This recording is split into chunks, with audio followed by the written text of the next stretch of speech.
at least in the top 3 or 4 of years, I have to say, that probably most of us have gone through. So we are almost done.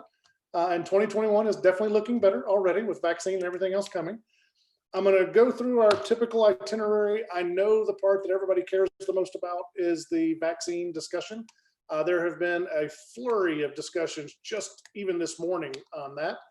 So I will readily admit that you will see that the grids here are not fully updated. That's just because I ran out of time, quite honestly.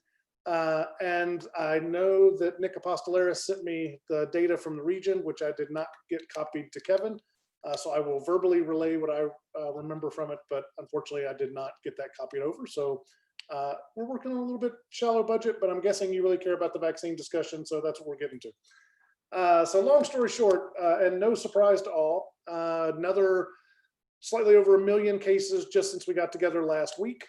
As we had discussed and as we had feared from the Friday before the Christmas holiday, there were roughly about 1 million to 1.3 million people who traveled per day up through and including the 24th. On the 25th, there were 500,000 people that flew. One of the larger Christmas Day number of flights in recorded history. So we are anticipating that there will be a second surge coming from this Christmas holiday. There is even some concern about the potential stacking of New Year's, as there's anticipation of get-togethers and gatherings even for that. So the hospitals, as you'll see momentarily, are definitely seeing the surge in cases. We're starting to see, even though right now in the Finger Lakes region, the quote is that we're about 34% residual capacity in hospital beds and about 31% residual capacity in ICU beds. If you look across the nation, Kaiser came out, I think it was last week, and said they pretty much had no residual beds available. Multiple states are reporting that they are at or above their occupying capacity and starting to feel the stretch. So another surge could push us into that zone where things start to get very uncomfortable very quickly. Hey, Chad. Oh yeah, please. The bed capacity is based on surge beds. Right. So that includes people in the Collins Auditorium at Highland, includes people in the hallways, and because almost all the hospitals in Rochester now are over capacity of licensed beds. Right. Yeah, and that surge capacity is not necessarily even normally staffed capacity. That's the other concern that we have. So even though there may be a bed, you have to have somebody to take care of the patient in that bed as well. So that's really the concern we're reaching right now, as Bob pointed out. The other thing that you're going to notice as you look down the page is that Monroe County percent positive. So this is a little bit deceptive right now. So there was a decrease in the amount of testing, especially over the last several days with the Christmas holiday. There has been a decrease in the number of positives that have come back. But this is where we expect that spike and dome kind of process over the next few days. They said it could last as much as 10 days dating back to Christmas Eve, where we could see this rise and fall a little bit. But anticipate that we will likely see an increase in that number of cases per day forthcoming. We still, from the data that Nick Apostolaris shared, Monroe County still leads the Finger Lakes region as the number of cases per 10,000. And we still remain one of the hotspots across the country in this Finger Lakes region for surge in cases just overall. So we are definitely still heading in a less than desirable direction, but the next week or so may really start to tell the tale to some degree. As you can see, we've had not quite 100 deaths just in the last week since we last got together. That's a pretty big surge for us. We haven't seen that degree of mortality. In the last 24 hours, there's been no reported mortalities according to the Adam Bello and the health department. But again, we'll see what happens with those numbers over the next few days. If we slide over the graphic, as far as hospitalization is probably the one that's most impressive. And you can kind of get that sense. Kevin, can you slide over to the graphics? Which graphics? I only have one slide here. Oh, okay. I'm sorry. So no, you can't see the graphics. There's a little graphs on the far side, but that's okay. It doesn't matter. So whereas at the end of or the beginning of last week, last time we spoke, we've seen a little bit of plateauing of the hospitalized cases and maybe even dipped a little bit. And then in the last week, it has really shot up as far as hospital census.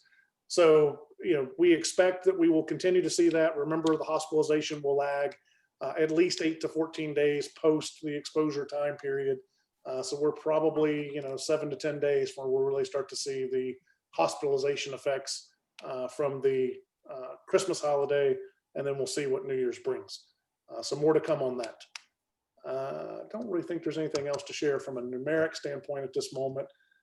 From a testing standpoint, as you can see, we are not outstripping our testing capacity still at this time. In fact, things have been relatively tame. We still expect, because kids are out of school, because we're not doing as much elective testing with offices, having some reduced hours during the holidays. We're still not expecting a huge draw on testing for the next week or so. But then, as we anticipate those cases catching up from the Christmas holiday, we would expect that starting next week, we may start to see an increase in those cases and the draw on testing, and we might start to squeeze or bottleneck our testing resources. In that vein, and I don't know that it's specific to any of us, but I just want to put it out there.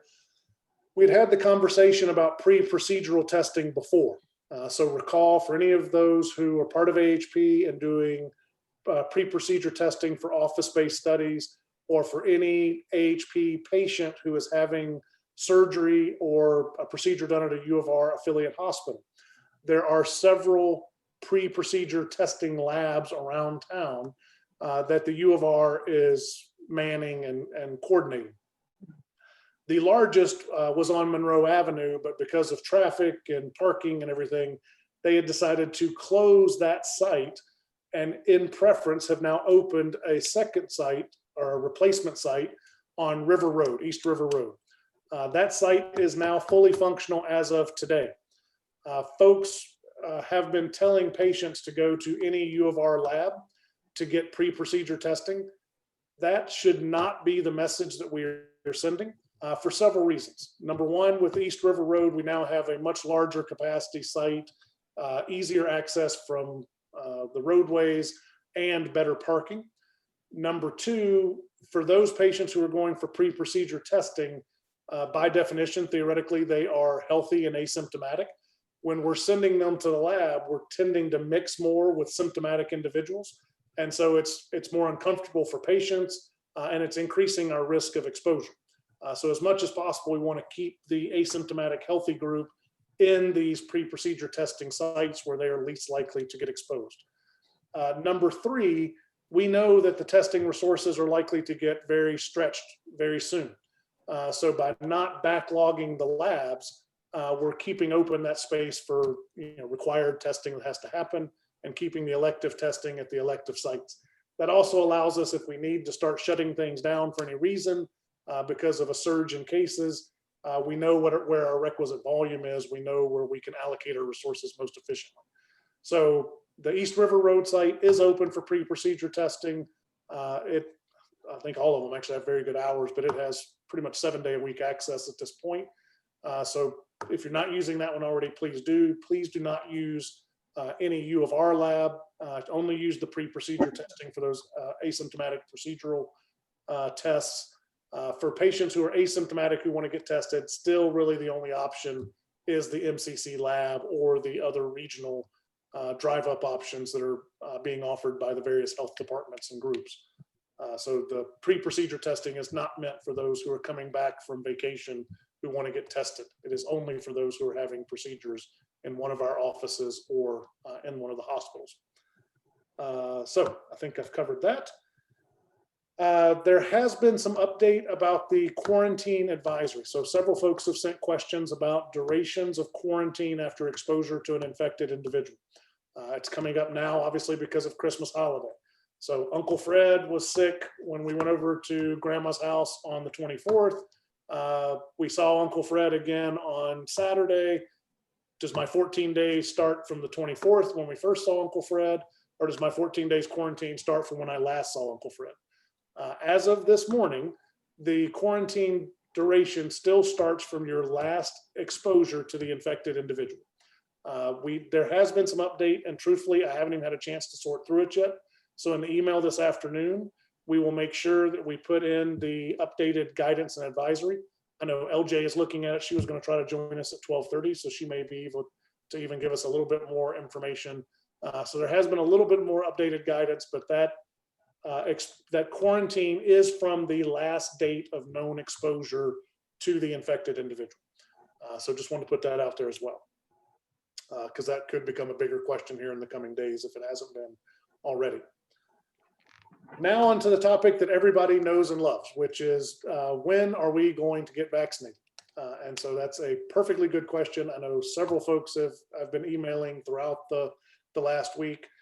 Many of you have sent me your tiered practice lists, which I'm very appreciative of. We've had several conversations as recently as this morning, and here's the story.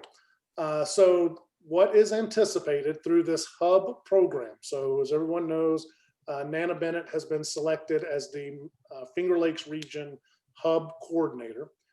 There is still ongoing discussion, but the understanding at this time is that the hospitals will be receiving vaccine that is meant for all healthcare professionals.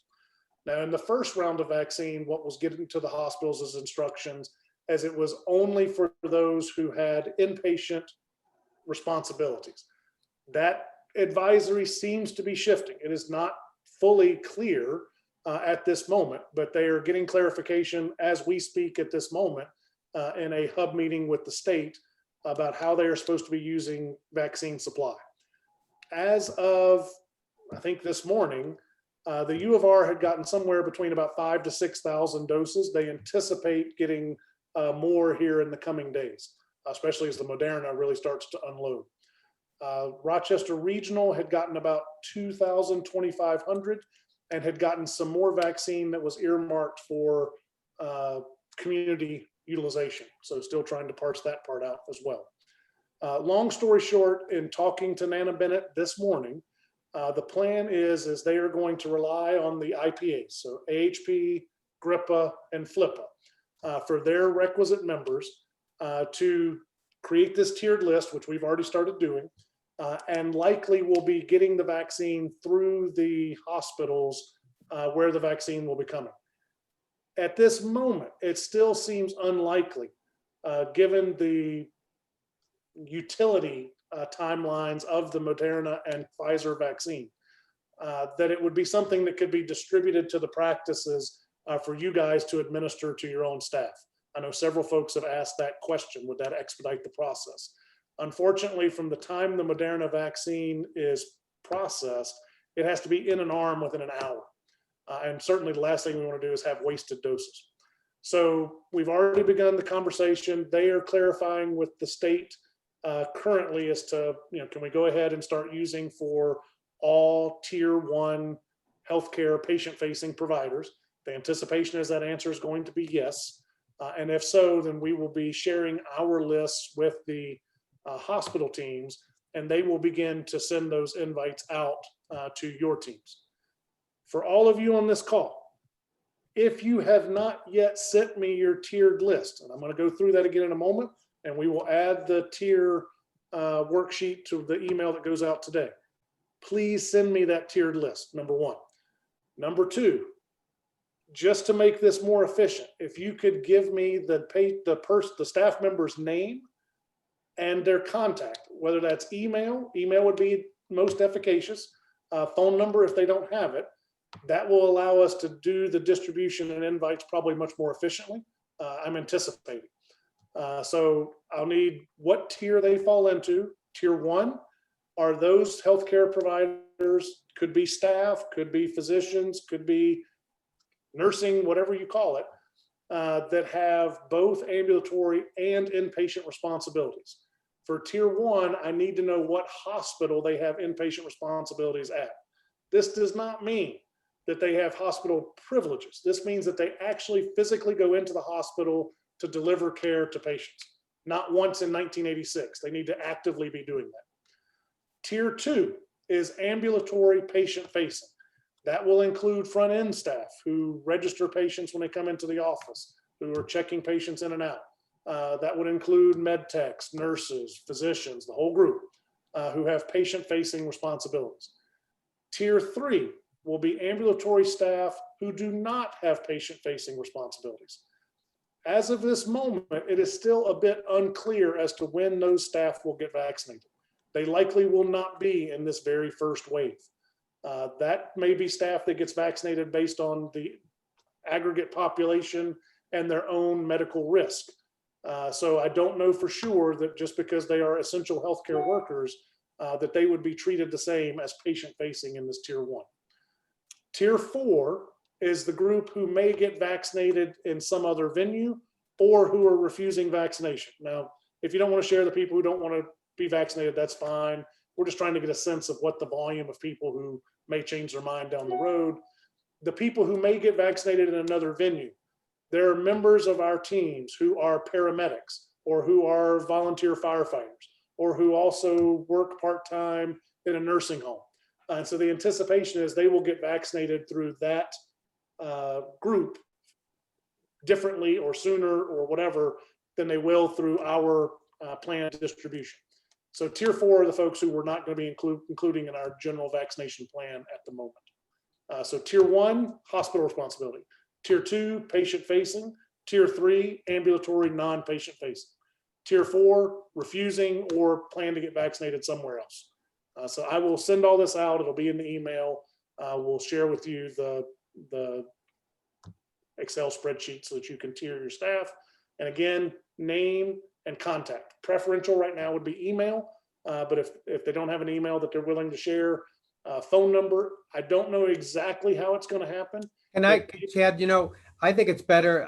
I only know, at least through Highland, and I assume Strong is very similar, the only invitations go out by email. Right. I don't believe they're calling anyone. And it comes from Cindy Becker. So people have to be aware that it may not be, it's not going to be from you. It's not going to be from me. So they have to just keep an eye on their emails. Right. And what I will anticipate is when they tell us that they're starting to send those invites, we will send a notice out to you guys to let your staff be aware.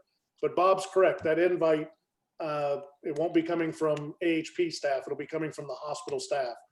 So I would say for right now, it's worth at least opening and looking at. I wouldn't go clicking on links if it doesn't say something about U of R and vaccination, because the anticipation is that may not be us. But that's the plan as of right now. As far as timeline, the U of R has vaccinated about 5,000 people to date. So that's in 2 weeks since vaccines started being distributed. The anticipation is there could be as much as 10,000 doses forthcoming. The U of R, just from its employed forward-facing patient interaction, has probably 12 to 15,000 people in and of itself.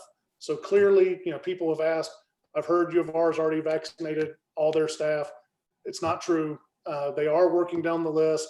Are there people who have gotten vaccinated who have lower risk than some of the people on this call? I've got to concede that that probably has happened. Certainly we know that this tiering thing is not perfect.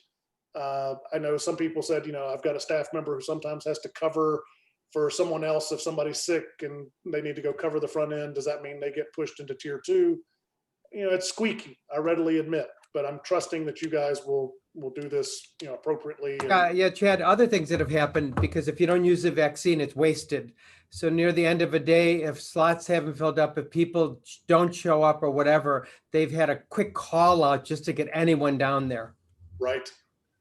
So I think all of these things, this is a huge lift, let's face it.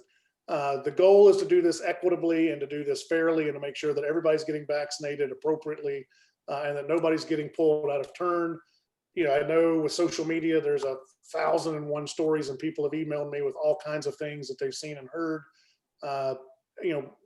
Everybody's trying to do this as efficiently as they possibly can. I do think from the discussions that have happened just in the last 3 hours, that pretty much all of our teams who have patient-facing responsibilities should be getting vaccinated within the next couple of weeks, is my estimate at this moment, or at least should be getting invites. Again, some of this is determined by how fast the vaccine gets delivered. If that keeps flowing at the rate it has, then the next 1 to 2 weeks is completely reasonable. If that vaccine allocation starts to slow down, we may see a slowdown in the rate of vaccination. So that's the plan as of right now. So everything that we've been preparing for has positioned us well, which is good. So we should, we had a conversation with the U of R leadership literally 45 minutes ago. And so they're talking to the state right now to make sure that they're using the vaccine as the state is requiring, because the state is being very restrictive about how that vaccine gets allocated and used. And if and when they get the go ahead to use the supply that they are receiving to vaccinate all healthcare providers, then we will be on that list, and we will start sharing that with the URMC leadership, and your teams will start getting those invites. Chad, there's a question in the chat. Do you need the email for every staff member or just the practice manager? I would say send it to me for every staff member, because the invite is going to the individual person. So ideally send it to me for every staff member, if you can. Many of you have already shared your list. Some of you did not share names. Some of you did not share emails. But if you can resend that to me, I'm even happy to send you the segment of the master spreadsheet that I have that has your staff members' names on it. If you want to take that and just put in their email address and send it back to me, I'm happy to do that as well. Whatever works to get this done efficiently. But my anticipation is we'll start using that hopefully within the next days at the rate we're going right now. I'm going to pause for a second and see if there's any questions about that. I think looks like we've run through those in the chat room. I know the guidance from MCHD on quarantine messaging is very inconsistent. You are absolutely correct. A lot of this stuff is changing, and the guidelines just don't filter out to everybody simultaneously. The last update to the guidelines, I guess, was released on the 26th, and I hadn't even read that yet. So that got sent to me again this morning to remind me, i.e. you should have read this 4 days ago, idiot, or 2 days ago, but I didn't. So hopefully we'll have some information about that very shortly. All this is changing pretty fast now, I have to say, for the better. It's good, but things are definitely changing by the moment. And truthfully, you go to a meeting, and as soon as you get done with that meeting, something else has changed. And so your whole meeting that you just spent 30 minutes on doesn't mean anything anymore, which makes it really fun. All right. I'm not seeing anything else in the chat. Nobody's coming off to yell, so that's good. I don't see that LJ has popped on yet, unless she's hiding somewhere in the no picture, no speaking on yet. So LJ, if you're here, reveal yourself. Somebody else in the chat room. Do you need to let you know of any staff that have been recently COVID positive? It's a very good question as to what the timeline is from when they technically finish their quarantine to when they are able to receive the vaccine. I have not gotten a clear answer on that as of yet. So if you have staff members and you want to asterisk them as still under quarantine or released from quarantine effective X date, once we get clarity on that, then we will put them into the pool. I know there's a period of time where they should not get the vaccine, but it was not very clear to me what that period of time was. So it probably isn't a bad idea, just because I don't want people falling through the cracks. But I'd say yes, but just flag it and let me know somehow in a note. The other thing that I will share now that and Bob brought this up this morning in a conversation I had with him, we're getting a lot of staff that when they get their invite, they will defer it. They don't want to get vaccinated that day, or they just decide they don't, they want to wait and see how people do. There's not a great system at the moment to backtrack to get those people back in the loop. So if you want to get vaccinated, I would say when the invite comes, take it, because I don't know when the recycle will happen to get you re-invited. So, we're trying to figure out this for the first loop. I don't even have an idea what the second loop's going to look like yet. So just everybody keep it in mind that when you get the invite, if folks say, well, I'm not sure. I think we're now to something like 1.5 million people that have been vaccinated nationwide just since this whole process started roughly a week and a half, 2 weeks ago. There are 60+ thousand people who got vaccinated as part of the trial. I don't think we're going to learn a lot else anytime soon. So if those 1,000,005 people haven't grown a third head yet, and those 67,000 who got part of the trial who didn't die, then they're probably not going to. And so the data stands as it stands. So if people want to defer, that's totally fine. But just understand that doesn't mean they'll get their re-invite the next day. It may be some time before they get that second invite. And LJ did join us. Yes. Yes, she's staring at me now. I am. She knows they're not. I'm sorry that I could only join for a little bit. No, so we talked briefly about the updates to the quarantine and all that. I said we'd put it into the paperwork. I did not give the full details because truthfully, I hadn't had a chance to read it. You are probably much more savvy about it than I am. Do you have anything you want to add or amend?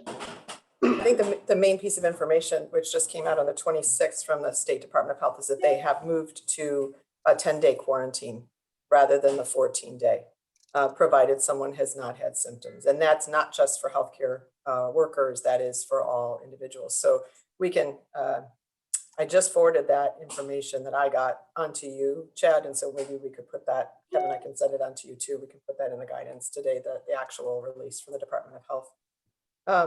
And I think the other thing is that I am waiting for confirmation that the county is doing the same, but that's what they were waiting on. So I cannot imagine that they're not going the same route. I think the only other thing, did you talk about the information we got about the recommended testing for household contacts who are in quarantine? I did not talk about that. So you talk about something else for a minute. I'm going to try to pull up what they wrote because I want to make sure I say the right thing. Okay. So while LJ's pulling that up, so a couple reminders. So we do not have another webinar call on Wednesday. Remember, we're canceling because of the holiday. We do have our PPE pickup on Wednesday morning, 9 to 10:30 at 135 Corporate Woods as per norm.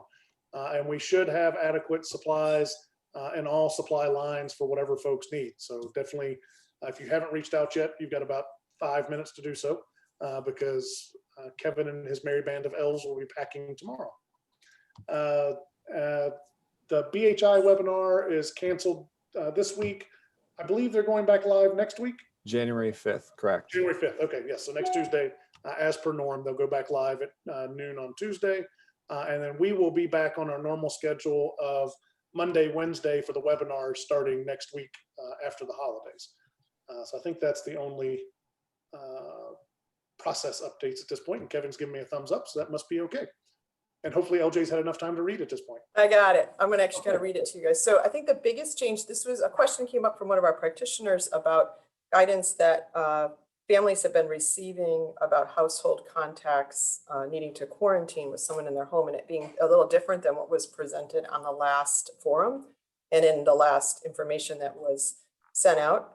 So they note that they are finding that there are a number of households where kids are old enough to wear masks.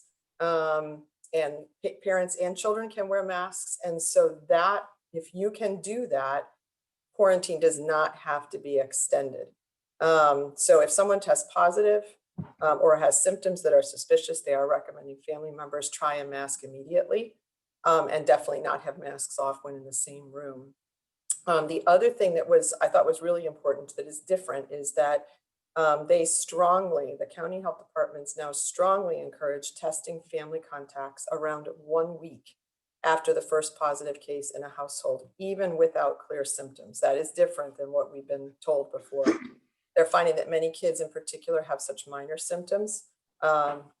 And we've not been testing in those cases. So now for those of you who are testing in your office or ordering tests, there is a positive case in the household about 1 week post that diagnosis or exposure. They are requesting that we go ahead and test. They're finding that it leads to the possibility of releasing someone from quarantine, and into isolation, which may be even shorter than the 14 days after the positive case is released.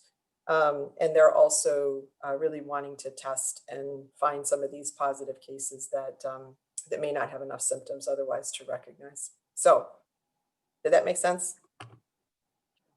So test away, but not throughout the whole quarantine period.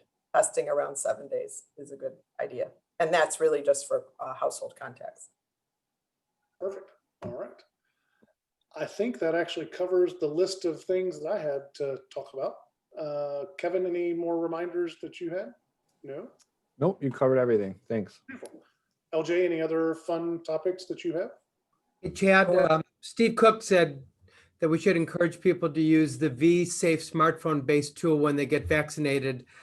It's an incredibly well-organized national tool for looking for side effects and whatever. And if even a portion of people actually use this, we're going to get a lot of good ongoing information about the vaccine. So I totally agree with that.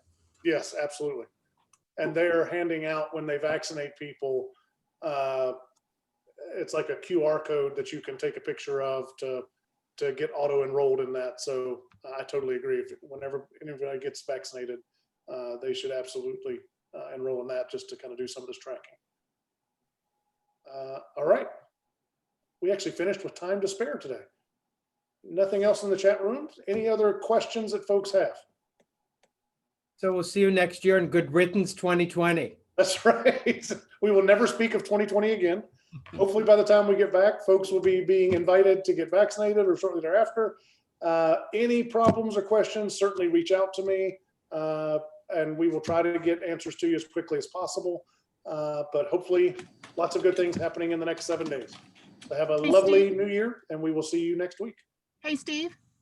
Steve, it's Christine Borghi Cavallero. Just one quick for you. I listened to the CDC webinar that was about the vaccine, and they mentioned, not vaccinating your whole office staff on the same day because if people did get side effects, you don't want people out and blah, blah, blah. So these invitations that are going to be coming from Cindy Becker, are they going to be timed differently for different staff members, or do you have any idea?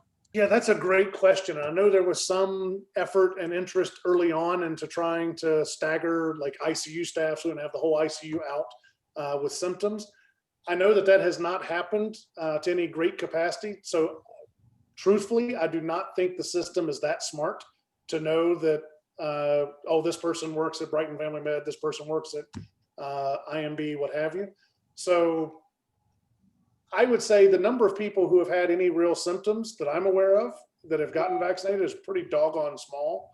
So I would just say get the vaccine and not worry about it. If amongst your staff, you want to try to parse out and, because when the invite comes, usually you'll get a sphere of time, but it's usually only over a couple of days, I believe, that they give it to you. So at this moment, I would say I would not anticipate that it would be quite that efficient. I know that would be ideal, but I also would say it's probably not worth worrying significantly about. Okay, thanks so much, Chad. Of course. And I realize that's not a very immunology good answer, but I'm sure that's a good English either. But nonetheless, everyone will have a sore non-dominant arm for a couple hours. That's probably a guarantee. It's COVID grammar. Hey, that wasn't my strong suit in school, so what are we gonna do?